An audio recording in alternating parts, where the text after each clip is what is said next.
Metode dakwah Muslim moderat. Yang pertama, membumikan paham Islam rahmatan lil alamin, yaitu Islam sebagai agama kasih sayang terhadap seluruh alam. Yang kedua, menerapkan sikap menghindari atau mengurangi ekstremitas dalam Islam, karena Islam dihadirkan sebagai agama yang membawa keselamatan. Yang ketiga, berdasarkan teologis, minimal menerapkan sikap tidak mudah mengkafirkan atau memurtadkan orang lain. Dalam masalah takdir, kaum moderat menghindari pemikiran terhadap golongan Qadariyah dan golongan Jabariyah, di mana golongan Qadariyah berpendapat bahwa perlakuan atau perilaku manusia itu jauh dari tangan Tuhan. Dan kaum Jabariyah berpendapat bahwa manusia itu tidak ada kehendak terhadap takdir yang telah ditetapkan oleh Tuhan. Dalam menyikapi karomatul anbiya, dengan barokahnya mereka juga membenarkannya namun tidak sampai berlebihan. Yang keempat, sikap moderat dalam pemahaman keilmuan keagamaan adalah mengelaborasi pemikiran-pemikiran yang berpijak pada Al-Quran dan hadis, dan menetapkan ijma para ulama salafus solih dan para mujtahidin, di mana mereka juga melaksanakan amar ma'ruf nahi munkar dan menjalankan sunnah Rasulullah SAW.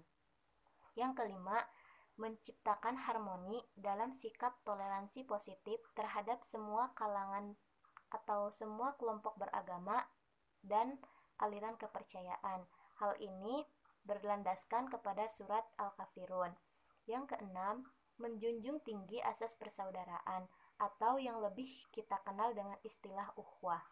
Yang ketujuh, kalangan moderat berpendapat bahwa Al-Quran tidak hanya menerima keberagaman, melainkan diharapkan dapat menghargai perbedaan dan keberagaman dalam masyarakat. Hal ini sebagaimana tercantum dalam Quran Surat Al-Hujurat ayat 13. Yang kedelapan, menghargai keberagaman dan mendukung prinsip keragaman, atau masyarakat lebih mengenalnya dengan istilah toleransi. Yang kesembilan dan yang terakhir, menegakkan konsep salam, di mana kata salam ini seakar kata dengan kata Islam yang memiliki arti kedamaian, kesentosaan, ketentraman, atau ketenangan. Bismillahirrahmanirrahim. Baik, di sini saya akan membahas mengenai organisasi dalam Islam fundamentalis yang termasuk ke dalamnya. Yang pertama yaitu Front Pembela Islam (FPI) yang berdiri pada tanggal 17 Agustus 1998 oleh Habib Rizik Syihab. FPI bermazhab Ahlussunnah wal Jamaah yang mengambil Aswaja sebagai ideologinya. Namun Aswaja yang dipahami tidaklah sama dengan Aswaja NU dan Muhammadiyah. Menurut kelompok ini, Aswaja yang lurus yaitu mengakui kebenaran yang pasti yang berasal dari Al-Quran dan hadis. Kebenaran yang pasti itu berasal dari Muhammad SAW, para sahabat dan tabi'in yang belajar darinya. FPI mengajak masyarakat untuk mengikuti jejak-jejak para sahabat dalam hal akidah, syariah, dan tingkah laku keseharian mereka. Selain itu, FPI tidak memiliki sikap seperti NU dan pesantren pada umumnya, yaitu tawazun, tasamu, dan sebagainya. Nah, jika dilihat berdasarkan fakta dan realita, maka FPI termasuk ke dalam organisasi radikal fundamentalis. Hal ini dapat dilihat dari ideologi FPI yang mereka pahami dan mereka pilih. Dihasilkan melalui proses interpretasi mereka atas Islam beserta sumber hukumnya, yaitu Al-Quran dan hadis. Yang kedua, Hizbut Tahrir Indonesia. Organisasi ini mulai muncul di Indonesia dan dikenalkan oleh Al-Baghdadi dan Mustafa sejak tahun 1982. HTI mengasumsikan premasi sistem pemerintahan Khalifah Islamiyah dan formalisasi pelaksanaan syariat Islam di Indonesia hanya bisa tegak bila ini dipimpin oleh sistem kekhalifahan. Nah, HTI sebagai sebuah intuisi pergerakan Islam fundamentalis dan transnasional yang memiliki karakteristik yang khas jika dibandingkan dengan kelompok radikal fundamentalis Islam yang lain, terutama dalam hal melihat relasi agama dan negara. HTI mengasumsikan cara damai, santun, dan anti kekerasan. Kemudian yang ketiga ada Majelis Mujahidin Indonesia atau MMI yang lahir melalui Kongres Mujahidin 1 pada tanggal 5-7 Agustus 2000 di Yogyakarta. Nah, tema pokok yang paling utama dalam MMI adalah mengembalikan Al-Quran dan Sunnah sebagai rujukan utama dalam kehidupan agama, sehingga apapun yang ada dalam Al-Quran dan Sunnah tidak dapat digembangkan melalui nalar, tetapi harus dipahami dan diamalkan. Paham MMI menyatakan bahwa syariat adalah segala aturan hidup serta tuntunan yang diajarkan oleh agama Islam yang bersumber dari Al-Quran dan Sunnah Nabi SAW dalam kampanye selama ini dengan seluruh umat Islam untuk menegakkan syariat Islam. Sedangkan terhadap ideologi di luar Islam, MMI akan sangat tegas menolak untuk tunduk dan bahkan hingga menentangnya sebagai tindakan murtad. Selanjutnya saya akan memaparkan materi tentang organisasi yang termasuk ke dalam Islam moderat.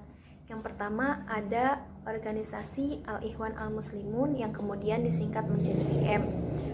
IM didirikan pada bulan Maret 1928 oleh Hasan Al-Banna bersama murid-muridnya di Ismailiyah. Visi dari perjuangan IM ini lebih berorientasi kepada politis, yaitu membebaskan negara-negara Arab dari kekuatan asing dan mendirikan negara Islam. Prinsip yang dianut dan pola pergerakan yang dilakukan oleh IM yaitu membenarkan stigma buruk masyarakat seperti label fundamentalis, konservatif, militan, bahkan teroris. Sikap IM yang tidak ingin bekerja sama atau berkompromi dengan sistem kenegaraan modern dan tindakan-tindakan anarkis ini mewarnai dalam pergerakan IM yang mengakibatkan perjalanan yang dilalui IM mengalami jatuh bangun sampai pada akhirnya terjadi perubahan yang mendasar dalam diri IM mengenai strategi dan prinsip perjuangan hingga IM ini disebut sebagai kelompok moderat.